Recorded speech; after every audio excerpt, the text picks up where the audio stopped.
With the inception of the Ontario Volleyball Hall of Fame in 2018, the OVA is moving all honorary life members of the association into the Hall of Fame under the category of Furlani Legends.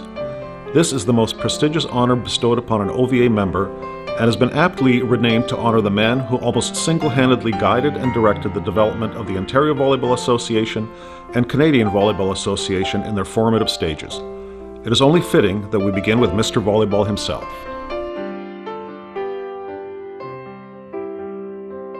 Anton Furlani was introduced to the sport of volleyball in his native Croatia during his school days. Upon immigrating to Canada in 1951, Furlani's interest in the sport didn't wane. He founded the Ontario Volleyball Association and the Canadian Volleyball Association, now Volleyball Canada, running both organizations out of his basement in the early years. Anton Furlani was the first non-YMCA person to serve as secretary of the CVA and was justly nicknamed Mr. Volleyball.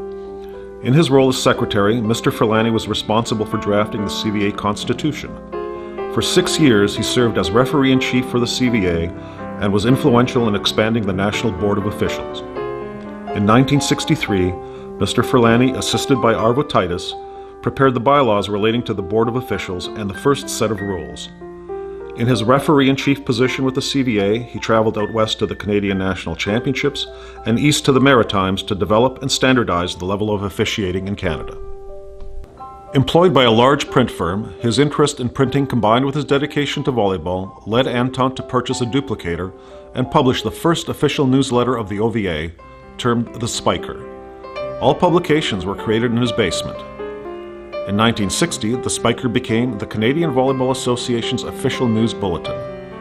In the same year, Anton and Titus were largely responsible for drawing up the rules and regulations pertaining to the Canadian National Championships, which were used in Ottawa that year and after several changes, were reproduced and distributed nationwide in 1962.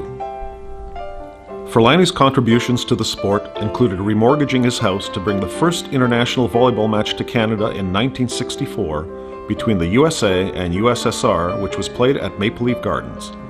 He also organized the Canadian National Championships and Pan American Games trials in Toronto in 1967. Anton proudly represented Canada as the first Canadian to officiate an international match and was instrumental to Canada joining the FIVB. In 1966, he represented Canada and traveled to the International Volleyball Federation meeting in Prague. Furlani continued to be the CVA delegate to the FIVB until 1970. Furlani was also a well-known coach in national and international circles, coaching at the club level in the Toronto area for the Toronto University Settlement Blues that won national championships and American championships, and also worked with the national team on a volunteer basis. Mr. Furlani was the OVA's secretary and subsequently president. He was also executive assistant for Sport Ontario. Furlani was the first member to be inducted to the Volleyball Canada Hall of Fame as a builder and remains to this day one of the most important contributors to the sport of volleyball in Canada. He is also a member of the Canadian Amateur Sports Hall of Fame. We are forever indebted to Mr. Anton Furlani for his outstanding contributions to our sport.